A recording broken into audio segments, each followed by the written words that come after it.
Welcome to 7 focus. ఈరోజు మనతో పాటు మన గడ్డం రాజేందర్ రెడ్డి. ఆయన మొదటిసారి మనం ఇంటర్వ్యూ చేసినప్పుడు చాలా విషయాలు చర్చించుకున్నాం. ఇంకా కొన్ని బ్యాలెన్స్ ఉన్నాయి, చెప్పాల్సినవి ఉన్నాయి అని చెప్తే మనకు కూడా ఉన్నాయి, ఆయనకు అడగాల్సిందే. అప్పుడు కొంచెం సమయం సరిపోలేదు కనుక మళ్ళీ పిలవడం జరిగింది. ఆయన వచ్చి ఆయన పూర్తి సమాచారంతో పాటు నియోజకవర్గ అభివృద్ధి కానీ నియోజకవర్గంలో ఏం జరుగుతున్నాయి ఆటపాటలు అన్నీ చెప్పడానికి సిద్ధంగా ఉన్నారు. అన్న నమస్తే అన్న, వెల్కమ్ మా ఛానల్కి. మళ్ళీ మీరు ఇంటర్వ్యూ కుద్లాపూర్లో కానీ అన్ని డెవలప్మెంట్కు మీ మలాంటి నాయకులను చేయడానికి కూడా మీరు ఇప్పుడు కృషి 70 కృషి చేస్తుంది, సంతోషం. అయితే ఈరోజు మొదటిగా నియోజకవర్గ అభివృద్ధి సంబంధించి అసలు నియోజకవర్గం అభివృద్ధి గత 10 ఏళ్ళు కానీ ఇప్పుడున్న 3 ఏళ్ళలో అసలు ఏం అభివృద్ధి జరుగుతుంది, ఎలా ఉంది? మీ అప్పటి నుండి ఇప్పటి వరకు తిరుగుతున్న రాజకీయాలు ఉన్నారు కాబట్టి అప్పుడున్న అభివృద్ధి ఏంటి, ఇప్పుడున్న అభివృద్ధి ఏంటి? అతిపెద్ద నియోజకవర్గం కుద్లాపూర్. ఒక గతంలో కూడా ఇక్కడ 8 మంది కార్పొరేటర్లు ఉన్నారు. ఏ రోజైనా ఆ రోజు ఇక్కడ ఉన్న స్థానికమైన ఎమ్మెల్యే దగ్గరికి కార్పొరేటర్లు మీరు కూడా చూసారు, మీరు కూడా అక్కడ పాల్గొన్నారు. ఎమ్మెల్యే గారు పోయిన దగ్గరికి కార్పొరేటర్లు అయితే పోలేరు. ఎమ్మెల్యే పోలేదు. దాదాపు ఇప్పుడు ఒకటి భారతీయ జనతా పార్టీ కార్పొరేటర్ ఉన్నాడు, ఒక 2 కార్పొరేటర్లు తప్ప దాదాపు కార్పొరేటర్లు రాలేదు. మీకు దాదాపు 5-6 వాళ్ళ సంబంధించిన 2-3 కార్పొరేటర్ ఉన్నారు కదా. ఏ సంబంధం ఇచ్చినా అన్న, ఒక ఎమ్మెల్యే గారు వస్తుండ అంటే ఆ స్థానికమైన కార్పొరేట్ టీఆర్ఎస్ ఇప్పుడు డబల్ సర్కార్ అని ఓట్లు వేసిండు అనుకుందాం ఉదాహరణ. ఆ ఎమ్మెల్యే టీఆర్ఎస్ ఉండు కదా అప్పుడు అని వేసిరు ఓట్లు, డెవలప్మెంట్ అవుతుందని. వీళ్ళు ఏమైనా ప్రజల దగ్గరికి పోయినరా కార్పొరేటర్? అప్పుడు గెలిచింది మరి బీఆర్ఎస్ నుంచే. మరి ఎమ్మెల్సీకి అందరూ సగం మంది 6 మంది ఎప్పుడు చూసిన ఎమ్మెల్యే దగ్గర ఉండేవాళ్ళు. అప్పట్లో ఎమ్మెల్యే దగ్గర ఏమో 1-2-3 ఉండేవారు. అసలు కారణాలు ఏంటి అన్న? ఇప్పుడు నువ్వు అభివృద్ధి కుంటుపడడానికి కారణం అదే కదనే. ఆ రోజు ఆనాడు టీఆర్ఎస్ గవర్నమెంట్లో ఇక్కడ ఉన్న స్థానికమైన ఎమ్మెల్యేనే కానీ మళ్ళీ ఇప్పుడు వీళ్ళు ఉన్నోళ్ళు ఎమ్మెల్సీ గారు కానీ ఆనాడు కేటీఆర్ దగ్గరికి పోయి ఐటీ మంత్రి దగ్గరికి పోయి ఏదైనా అభివృద్ధి చేశారా? ఈరోజు ఎస్, మా కాంగ్రెస్ పార్టీ మా నాయకులు హనుమంత్ రెడ్డి గారు కానీ, శ్రీశైలం గౌడ్ గారు కానీ, భూపతి రెడ్డి గారు కానీ, మా మినిస్టర్ 3 ఎమ్మెల్యేలు మా కాన్స్టిట్యున్సీ డెవలప్మెంట్ మా నాయకులు చేస్తున్నారు. ఎమ్మెల్యేలు ఒక్కలే ఉంటారు, 3 ఎట్లా ఉంటారు? టీఆర్ఎస్ ఎమ్మెల్యే ఉంటాడు, టీఆర్ఎస్ ఎమ్మెల్యే ఉన్నాడు. ప్రోటోకాల్ ప్రకారంగా మొన్న సిసి రోడ్లకు ఎక్కడెక్కడైతే ఇనాగ్రేషన్ చేశారో ఇక్కడ చేసినప్పుడేమో శ్రీశైలం గౌడ్, అక్కడ చేసినప్పుడేమో హనుమంత్ రెడ్డి, గోదావరి చేసినప్పుడేమో భూపతి రెడ్డి ఉంటారు. అంటే ఎమ్మెల్యే ప్రోటోకాల్ ఉండదా అన్న? ఎమ్మెల్యే ఫోటో కావాలంటే ఎమ్మెల్యే రావాలి అన్న. నేను ఎమ్మెల్యే గారికి నీ తరపున అడుగుతున్నాము. మాకు ఒక మంత్రి గారు ఉన్నారు, ఇన్ఛార్జ్ మంత్రి ఉన్నారు.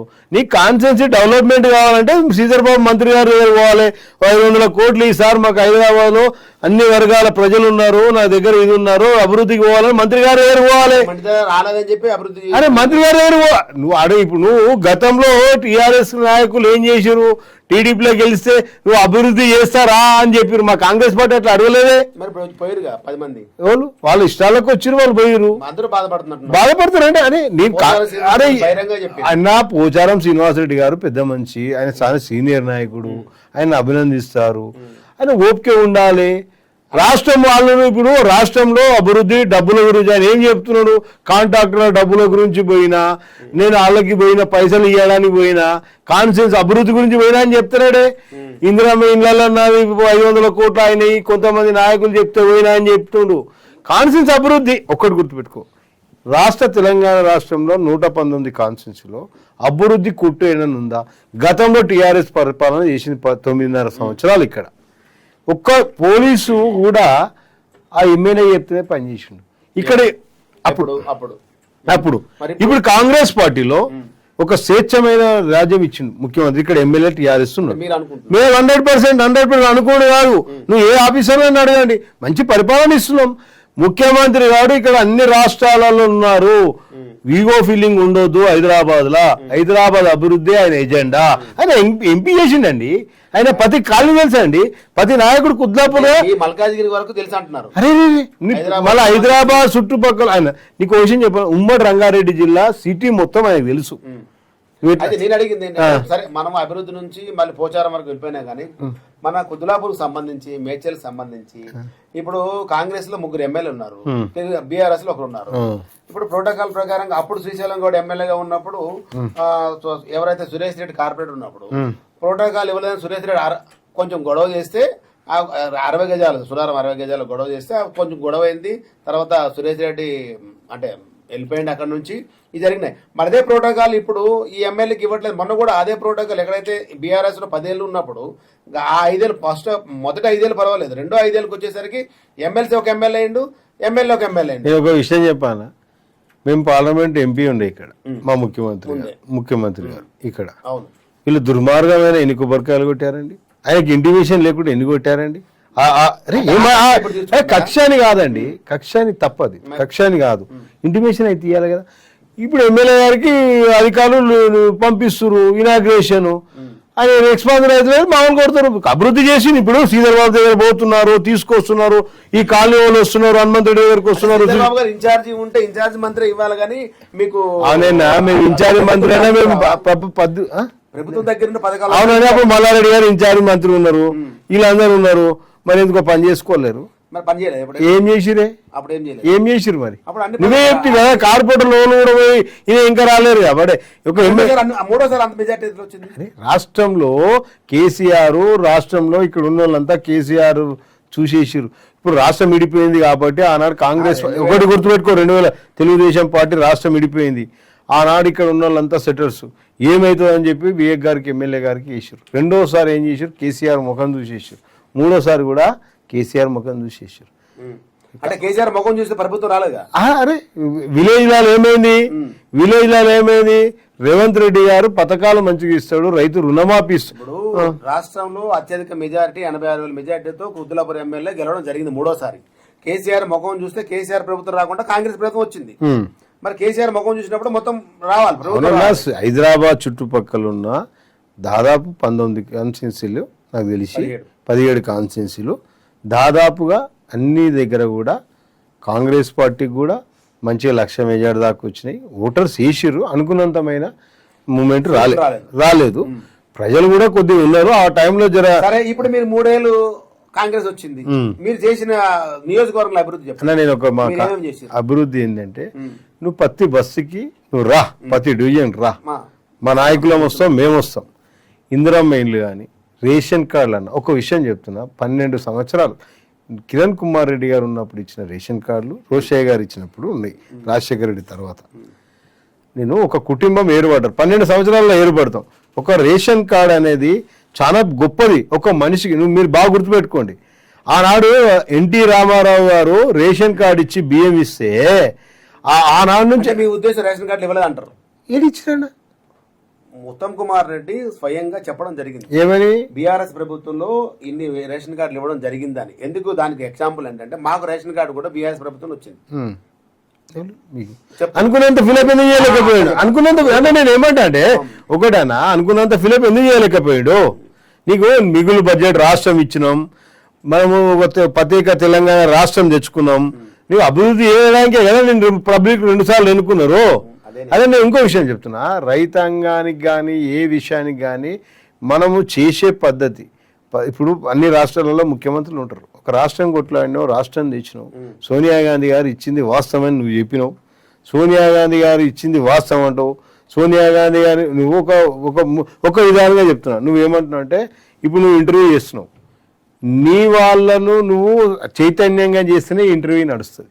నువ్వు ఒక ముఖ్యమంత్రివి, ఢిల్లీకి పోయి మన నిధులు కానీ మన లెక్క కానీ మన ఆర్మీ తోటి ఇక్కడ హైదరాబాద్ లో సమస్యలు ఉన్నాయి, కేంద్రం దగ్గరకు పోయి నాయన కేటీఆర్ పోయి మాట్లాడడం జరిగింది. ఆ రోజుల్లో చాలా ఇబ్బంది పడ్డారు. ఎక్కడైతే తిరుమలగిరి నుంచి ఎక్కడైతే ఇంటర్వ్యూ మీ బాబు వచ్చితే ఇంటర్వ్యూ మంచిగా ఉంటుందా, కోటేశ్వరరావు వస్తే ఇంటర్వ్యూ బాగుంటుందా?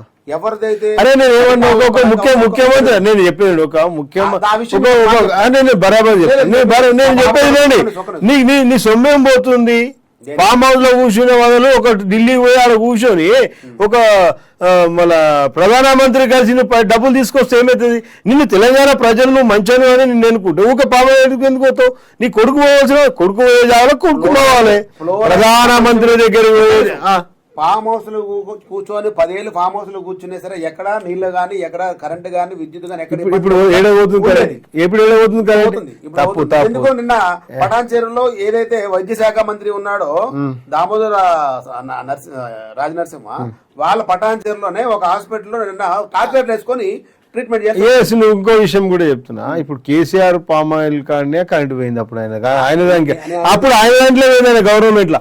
అంటే ఏదో చెట్టు పడిపోయి ఉండవచ్చు, ఏదో తీగలు లేకపోయి ఉండవచ్చు. కోటేశ్వరరావు గారు మీరు మాట్లాడే మాట ఎట్లుంటుంది అంటే కరెంట్ అనేది కట్ కాదు, ఓసారి లైన్ ప్రాబ్లం ఉంది. ఏ ప్రభుత్వంలో ఉన్నా ఏ నాయకుడు ఉన్నా, నేను చెప్పాను ఏ నాయకుడు ఉన్నా ఏ ప్రభుత్వం ఉన్నా, మంత్రి కావచ్చు ముఖ్యమంత్రి పోయినప్పుడు కూడా ట్రాన్స్ఫార్మర్ వెళ్ళిపోతే ఏమైతే దానికి కట్ చేసినట్టు కాదే, కరెంట్ తీసినట్టు కాదే. అట్లా చెప్తే పర్లేదు. 5-6 సార్లు కరెంట్ పోయే సూచనలు ఎక్కడ ఉన్నాయి ఇప్పటికి కూడా. నేను అదంటే 10 ఏళ్ళు ఫామ్ హౌస్ కోటేశ్వరరావు అన్న ఇది 10 ఏళ్ళు పాలనను పామాయిల్ కూర్చున్నా ఏది కూర్చున్నా మీరేమన్నా పామాయిల్ ప్రజల దగ్గరకు ఎక్కడైతే ప్రభుత్వాలు వెళ్తాయో ప్రజల దగ్గర ఇప్పుడు మీరు ఎక్కడ ఎవరిని అడిగినా సరే 3 ఏళ్ళు ముఖ్యమంత్రి 18 గంటలు ఆయన సరిపోవట్లేదు, నాకు నిద్ర కూడా సరిపోవట్లేదు, నేను ప్రజల కొరకు పనిచేస్తాను అన్నాడు.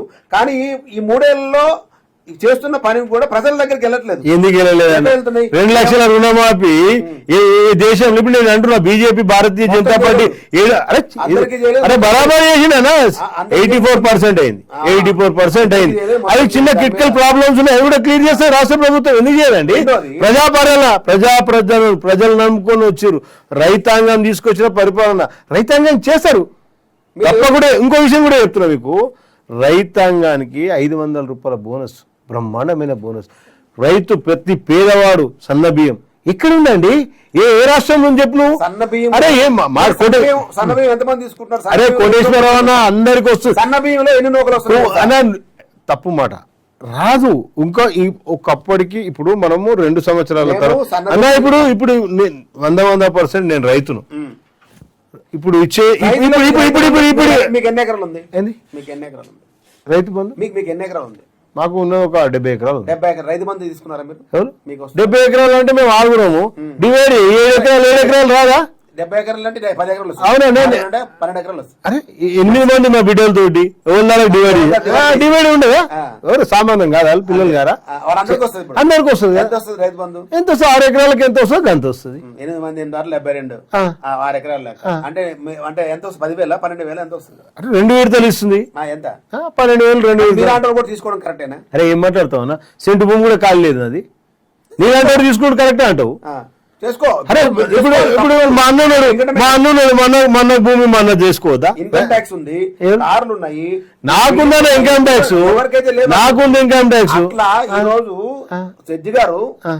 హైకోర్టు జడ్జి గారు ఒక మాట ఎందుకు చెప్పారంటే, ఉచిత పథకాల వల్ల ఎంత ఇబ్బంది జరుగుతుంది, అసలు మనకు వచ్చిన 3,24,00,000 కోట్ల రూపాయలు వస్తుంటే అందులో అప్పులు ఎంత పోతున్నాయి, వడ్డీలు ఎంత పోతున్నాయి, ఉచిత పథకాలకు ఎంత పోతున్నాయి, అసలు ఈ ఉచిత పథకాలు ఒక్క రేషన్ కార్డు తీయగల దమ్ముందా ఎవరికైనా అన్నట్టు ఆయన మాట్లాడడం జరిగింది గౌరవ జడ్జి గారు.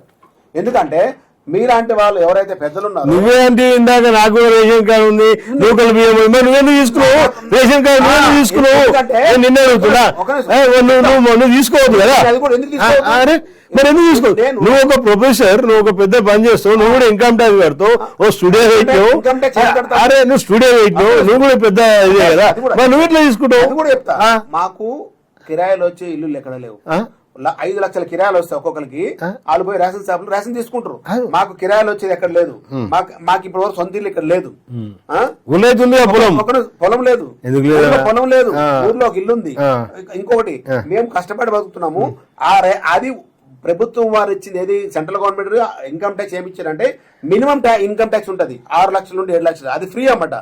ఆ ఫ్రీ ఉంటుంది తప్ప మనం ఇన్కమ్ ట్యాక్స్ ఈ 5,000 రూపాయలు కట్టిన అంటే ఫ్రీగా కాకుండా ఒక 50,000 లక్ష రూపాయలు ఇన్కమ్ ట్యాక్స్ కడితే అలాంటి వాళ్ళకి రేషన్ కార్డు ఉండడం తప్పు. మా దగ్గర మీరు చెక్ చేసుకో, ఇప్పుడు మా నెంబర్ కూడా చెప్తాను, AECPD03 ఆ ఇన్కమ్ ట్యాక్స్ ఎంత కడతా తెలిసిపోతుంది. నీకు 100% నేను ఏం చెప్తానంటే, ప్రజలు ఇప్పుడు నేను నాకు రేషన్ కార్డు లేదు, రైతు బంధు పడుతుంది. రైతు అనేది నా పేరు మీద 7 ఎకరాలు, నా పేరు మీద 7 ఎకరాలు ఉందన్న. నాకు 7 ఎకరాలు అందరితో పాటు నాకు అరే ఉంటుంది కదా, ఎవరికి ఉండదు పిల్లలు సర్ది చేసేది. నాకున్న 20 ఎకరాలు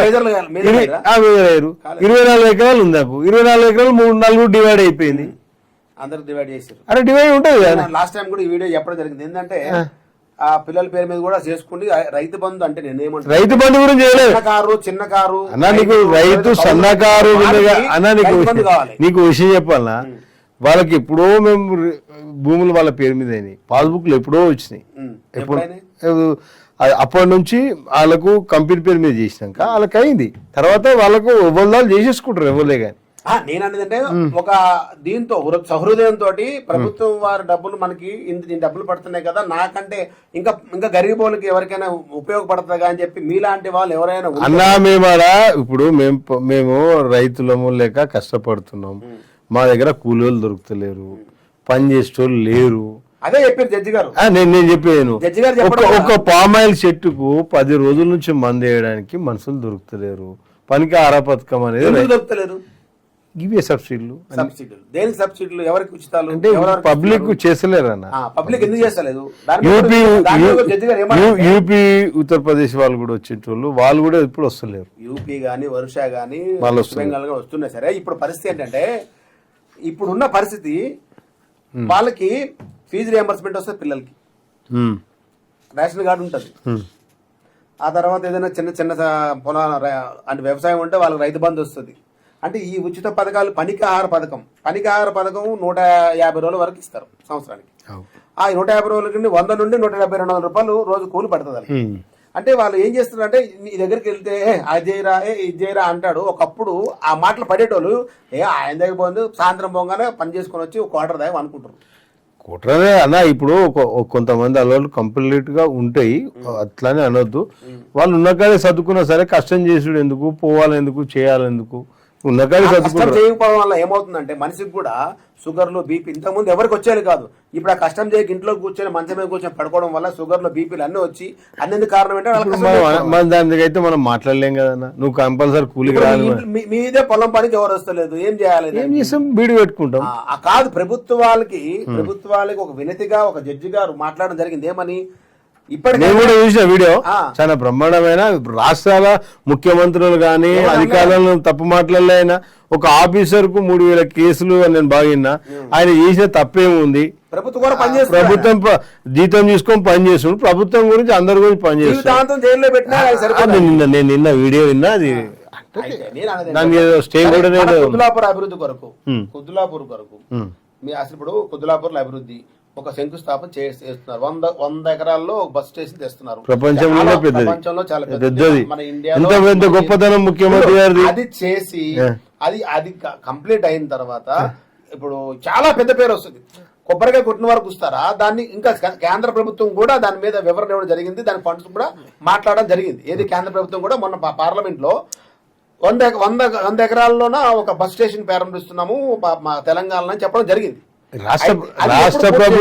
రాష్ట్ర ప్రభుత్వం నుంచి వాళ్ళకి కావాల్సిన పేపర్ వర్క్ గానీ, వాళ్ళకి కావాల్సిన నిధులు గానీ మనం అన్ని ఇస్తేనే కదనే వాళ్ళు పార్లమెంట్ లో మాట్లాడి చెప్పట్లేదు. స్టేట్ గవర్నమెంట్ 100% టీజీఆర్టీసీ అనేది తెలంగాణ గవర్నమెంట్ అది కాకుంటే ప్రతి మనం ఈ రోజు ఒక సంతోషంగా 11 లక్షల ఇల్లు కొరకు పొంగులేటి శ్రీనివాసరెడ్డి ఇల్లు కలవడం జరిగింది కేంద్ర మంత్రిని. కలిసి శివరాజ్ సింగ్ చౌహాన్ కలిశారు, ఆయన కూడా ఒకసారి ముఖ్యమంత్రి కలిశారు.